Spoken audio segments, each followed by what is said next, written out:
James bond बहू। गंगानगर में सुमन अपने बेटे योगेश, बहू मीना और बेटी शीला के साथ रहा करती थी। मीना ने लॉयर की पढ़ाई की होती है और वो जॉब करना चाहती है। सुनो जी, मुझे एक डिटेक्टिव एजेंट के यहाँ जॉब मिल रही है। जॉब? वो भी डिटेक्टिव का? अरे ओ बहू, कोई जॉब करने की जरूरत नहीं है। अरे तुम जॉब करोगी तो घर का काम कौन संभालेगा?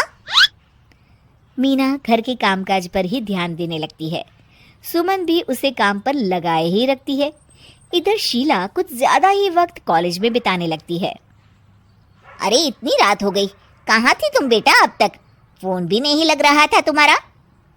माँ, वो हमारी एक्स्ट्रा क्लासेस चल रही है ना, और फोन की ना बैटरी खत्म हो गई थी। अरे तो किसी और के फोन से इन्फॉर्म कर देती। माँ और मुझे कितनी चिंता हो रही थी। धीरे धीरे शीला रोज ही देरी से घर आने लगती है। कभी पढ़ाई का बहाना बनाती तो कभी कुछ और। देखो शीला, इस तरह चला तो मैं तुम्हारा कॉलेज बंद करवा दूंगा। ऐसा मत बोलिए ना, मैं समझाती हूँ इसको। मीना शीला को समझाने की कोशिश करती है, मगर वो उल्टा उसे ही झाड़ देती है। शीला, इस तरह घर रोज लेट आना अच्छी बात नहीं है। मुझे मत सिखाओ, बहू हो तो बहू के जैसे रहो। अरे मगर मैं तुम्हारी भलाई के लिए बोल रही हूँ ना शीला। दाल में कुछ तो काला है, मुझे पता लगाना पड़ेगा। मीना अपना डिटेक्टिव वाला दिमाग लगाने लगती है। वो शीला की एफबी और इंस्टा प्रोफाइल्स को अच्छे से चेक करती है और उसको शक हो जाता है कि शीला का चक्कर किसी साहिल नाम के लड़के के साथ चल रहा होता है। वो शीला को समझाने की कोशिश करती है। शीला, वो लड़का अच्छा नहीं है, उसे छोड़ दो तुम। मेरे मामले में ज्यादा घुसने की कोशिश मत करो। वैसे भी मैं उसको भैया और माँ से मिलाने ही वाली थी। हाँ। थोड़े दिन बाद शीला का बीएफ साहिल अपने पिता के साथ उसका हाथ मांगने आ जाता है। मैं शीला से बहुत प्यार करता हूँ और उससे शादी करना चाहता हूँ। जी, मेरा बेटा और शीला एक दूसरे को अच्छे से जानते हैं। मेरा बेटा बहुत ही जल्द दुबई काम के लिए जाने वाला है। दुबई? हाँ, मेरी नौकरी लग गई है वहाँ। अगर आप लोगों को ऐतराज ना हो तो हम इन दोनों का रिश्ता कर देते हैं। सीमा दुबई का नाम सुनकर प्रभावित हो जाती है और योगेश से सलाह मशवरा करके रिश्ते के लिए हाँ बोल देती है। अजी, अब जब बच्चों ने एक दूसरे को पसंद कर लिया है तो हम कौन होते हैं मना करने वाले? आप तो उसके दुबई जाने से पहले ही शादी तय कर दीजिए। हे भगवान, क्या हो रहा है ये सब? बस दुबई का नाम सुनते ही माँ जी उनकी बातों में आ गई। मुझे ही कुछ करना पड़ेगा। अब सुनिए जी, आपको नहीं लगता माँ जी ने रिश्ता तय करने में जल्दबाजी कर दी है? हाँ, सो तो है। बस मुझे तो ये लग रहा है कि हमें पहले लड़के और उसके परिवार की अच्छे से जांच पड़ताल करनी चाहिए। तुम माँ के फैसले पर शक कर रही हो मीना? नहीं नहीं जी, मेरा वो मतलब नहीं था। तो और क्या मतलब था?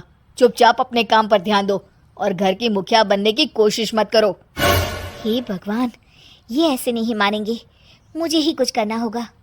मीना अपना डिटेक्टिव माइंड लगाती है और साहिल और उसके परिवार के बारे में पूरी तरह से जांच पड़ताल करती है। तभी साहिल के पापा उनके घर कॉल करते हैं। जी, वो साहिल की दुबई जाने की टिकट करवा रहा था। अगर आप हाँ बोले तो शादी होते ही शीला भी उसके साथ ही दुबई चली जाएगी। अरे नेकी और पूछ पूछ जरूर करवा दीजिए। ठीक है ठीक है, वो ना थोड़े पैसों की कमी पड़ रही थी। आप बस 1 लाख रुपए ट्रांसफर कर दीजिए हमारे अकाउंट में। जी जी जरूर, बेटी की खुशी के लिए कुछ भी। मीना सब सुन रही होती है। माँ जी, ये आप क्या कर रही हैं? हम उनको अच्छे से जानते भी नहीं हैं। अरे तू चुप कर, हर वक्त टोक लगाती रहती है। मीना को जांच पड़ताल करने पर एक बहुत बड़ा सबूत मिल जाता है। माँ जी, मैंने आज तक आपसे कुछ नहीं मांगा, मगर आज कुछ चाहती हूँ आपसे। अरे बोल भी दे। वो मेरी एक दोस्त है ना जिसका नाटक है, मैं चाहती हूँ आप सब भी चले वो देखने। अच्छा, बस इतनी सी बात? ठीक है। और अगले दिन शाम को सब तैयार होकर नाटक देखने जाते हैं। स्टेज से पर्दा उठता है और सभी देखकर हैरान हो जाते हैं कि स्टेज पर कोई और नहीं बल्कि साहिल और उसके पापा ही होते हैं। अरे साहिल यहाँ कैसे? माँ जी, वो साहिल नहीं मयंक है, और उसके साथ उसके पापा नहीं बल्कि सह कलाकार सिद्धार्थ है, जिसे वो अपना पापा बनाकर हमारे घर ले आया था, और वो नाटक कंपनी में ही काम करता है। वो साहिल बनकर आपको चीट कर रहा था। हे भगवान, अरे अरे ये सब क्या है? माँ जी, इतने दिनों से दोनों का पता लगा रही थी मैं, तब मुझे इन सब बातों का पता चला। हमें माफ कर दो मीना, हमने हमेशा ही तुम्हारी बातों पर ध्यान नहीं दिया और तुमको नीचा दिखाया। आई एम सॉरी भाभी। हाँ बहू, आज तुमने मेरी बेटी की जिंदगी बचाई है। तुम तो सच में डिटेक्टिव हो, डिटेक्टिव। ऐसा मत बोलिए माँ जी। अरे नहीं बेटा, हम लोग हमेशा बेटी और बहू में अंतर करते थे, मगर अब से ऐसा नहीं होगा। अब से तू अपने पसंद की जॉब करेगी और एक डिटेक्टिव बनेगी, हमारी बहू जेम्स बॉन्ड।